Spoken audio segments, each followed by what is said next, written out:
ये उन दिनों की बात है जब हम छोटे से गांव में रहते थे, जहां लड़के और लड़कियां प्राइमरी स्कूल में एक साथ पढ़ते थे। वैसे तो लड़कियों के लिए एक अलग स्कूल था, लेकिन अच्छे अध्यापक ना होने के कारण ज्यादातर लड़कियां हमारे स्कूल में ही पढ़ना पसंद करती थी। क्लास की ज्यादातर लड़कियां रोज स्कूल आया करती थी, इसलिए हमारी क्लास स्कूल में सबसे अच्छी क्लास थी, क्योंकि लड़कियां शिक्षकों के प्रति अधिक आज्ञाकारी होती है और खेल को अधिक सीखने में रुचि रखती है। जबकि लड़के जिस क्लास में होते थे वो क्लास बिल्कुल खराब होती, क्योंकि लड़के शैतानी करते, अपनी ड्रेस अच्छी न रखते और नियमों का उल्लंघन करते। इसलिए सभी अध्यापक हमारी क्लास को सबसे अच्छा बताते थे। हमारी क्लास का मॉनिटर, जिसका नाम आकाश था, आकाश के पिता एक बहुत बड़े जमींदार थे, जिसे आकाश की सब इज्जत करते, क्योंकि आज के टाइम में इज्जत सिर्फ पैसे वालों को ही मिलती है। आकाश बहुत इंटेलिजेंट था और क्लास में हमेशा फर्स्ट आता था, जिससे क्लास की सभी लड़कियां उसको चाहती थी और स्कूल के सारे अध्यापक भी आकाश को पसंद करते थे। मैं अपनी क्लास की सबसे कमजोर लड़की थी और दिखने में भी ज्यादा खूबसूरत न थी, बल्कि मुझसे ज्यादा खूबसूरत चालाक लड़कियां हमारी क्लास में पढ़ती थी। लेकिन मैं फिर भी सोचती थी कि आकाश मुझसे प्यार करेगा। ये मेरा सपना था या गलतफहमी, मैं ये नहीं जानती थी, लेकिन मैं अपनी इस सोच से बहुत खुश थी। आकाश मेरी तरफ देखता भी नहीं था, लेकिन फिर भी मुझे सुकून था, क्योंकि वो किसी और लड़की को भी भावना देता था। इस समय हम इतने भी बड़े नहीं थे, लेकिन फिल्मों और नाटकों की वजह से हमें इतना तो पता ही था कि लड़का और लड़की दोस्ती और मोहब्बत करते हैं। मेरा घर आकाश के घर के पास ही था। हम सुबह 8 बजे स्कूल जाते और 2 बजे वापस आ जाते, थोड़ी देर आराम करते और फिर ट्यूशन के लिए चले जाते और ट्यूशन से 6 बजे वापस आते। इस तरह हम घर से बाहर ज्यादा वक्त एक साथ रहते थे। फिर कुछ दिन बाद हमारे स्कूल से टूर जाने लगा, जिसमें हमें मसूरी शहर जाना था। आकाश का घर पास होने की वजह से मेरे पिताजी उसको जानते थे, इसलिए मेरे पिताजी ने आकाश को घर बुलाकर टूर पर मेरा ख्याल रखने को कहा।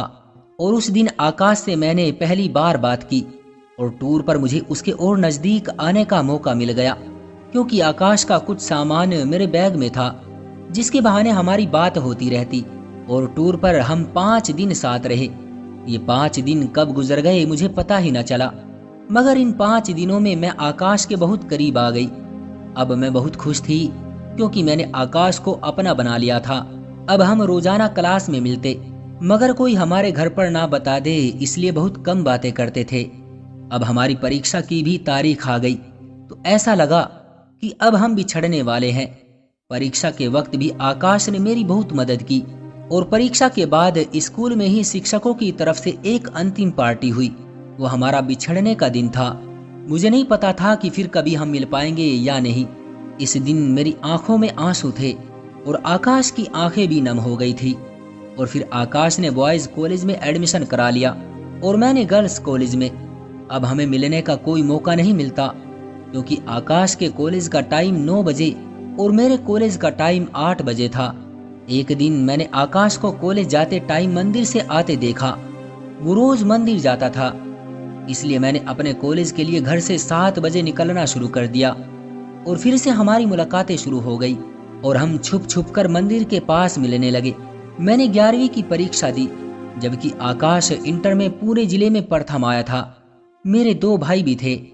मैं उनके हाथों आकाश से नोट्स मंगा लेती थी। फिर मैंने उन नोट्स के जरिए ही आकाश को लेटर लिखने शुरू किए और इस तरह हमारी मोहब्बत बढ़ती गई और इस मोड़ पर आ गई कि एक दूसरे के बिना जीना आसान नहीं था। एक दिन आकाश के दोस्त के साथ लड़ाई हुई, जिसमें कुछ लड़के जख्मी हुए और कुछ लड़के जेल चले गए। आकाश भी जेल चला गया। इसके जेल जाने के बाद मैं पागल सी हो गई और मुझे बहुत तेज बुखार हो गया। मेरे माता पिता भी परेशान हो गए और मुझे जब भी होश आता तो मैं भगवान से इसके बाहर आने की प्रार्थना करती। और खैर, कुछ दिन बाद आकाश बाहर आ गया। मैं इसकी मोहब्बत में इतनी खो गई कि मुझे पता ही न चला कि मैं अब बड़ी हो गई हूँ और किसी को बिना बताए उससे मिलने चली गई। जब मैंने आकाश को देखा तो उसकी भी वही हालत थी। उसने भी मुझे बताया कि तुम मुझे जेल में बहुत याद आती थी। इधर मेरे घर वाले परेशान हो गए कि न जाने मैं कहाँ चली गई, क्योंकि इस तरह बिना बताए मैं कहीं नहीं जाती थी। जब मैं घर पहुंची तो पिताजी ने मुझे बहुत डांटा, लेकिन मुझ पर इसका कोई असर नहीं हुआ, क्योंकि 2 महीने बाद मैं अपने प्यार से मिली थी। फिर आकाश को उसके पिता ने उसकी बुआ के यहाँ भेज दिया और आगे की पढ़ाई वहीं करने को कहा। मेरे मामा भी उसी शहर में रहते थे और मैं भी अपने मामा के यहाँ चली गई और हम दोनों ने एक ही कॉलेज में दाखिला करा लिया। और कभी कभी मैं आकाश की बुआ के घर भी चली जाती। जब कहीं घूमना होता तो हम दोनों कहीं घूमने भी चले जाते थे, पर आकाश ने कभी भी मेरे साथ अकेले देखकर कुछ गलत नहीं किया। वो बहुत अच्छा लड़का था। फिर एक दिन मेरे घर से खबर आई जिसे सुनकर मैं बेहोश हो गई, क्योंकि मेरे पिताजी इस दुनिया को छोड़ चुके थे। मैं घर चली गई और कुछ दिन के बाद मेरी माँ ने मेरे बड़े भाई को मेरी शादी करने को बोल दिया और मेरे भाई ने मेरा रिश्ता तय कर दिया। मेरी पढ़ाई और मोहब्बत अब शायद दोनों छूटने वाली थी। मैं कभी सोचती कि मैं आकाश से भागकर शादी कर लूं, लेकिन मुझे पता था कि आकाश ऐसा नहीं करेगा, क्योंकि वो इज्जतदार खानदान का लड़का था। कुछ दिन बाद मेरी शादी हो गई और फिर मैंने कभी आकाश को नहीं देखा। मैं जब भी अपनी माँ के घर आती तो मेरी नजरें उसको ही ढूंढती रहती। मैं उसके घर के पास भी जाती, पर मुझे वो कहीं नहीं मिलता। बस यही सुनने को मिलता कि धर्मवीर का बेटा पता नहीं कहाँ चला गया। उसने नदी में कूदकर अपनी जान दे दी या फिर वो कहीं दूर चला गया। मैं जब भी ये सुनती तो मुझे आकाश की वो बात याद आ जाती जो अक्सर वो कहता था कि अगर तुम मुझे नहीं मिली तो मैं नदी में कूदकर अपनी जान दे दूंगा और मुझे तैरना भी नहीं आता। ये याद करके मुझे रोना आ जाता है।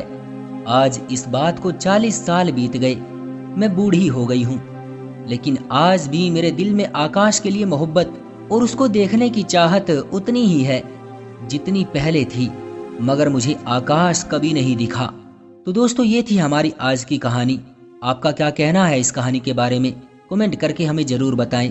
वीडियो को लाइक कर दीजिए और इसी तरह की कहानियां लगातार देखने के लिए चैनल को सब्सक्राइब करके घंटी को दबाकर ऑल पर सेट कर लीजिए, ताकि आने वाली वीडियो का नोटिफिकेशन आपके पास तुरंत पहुंचे।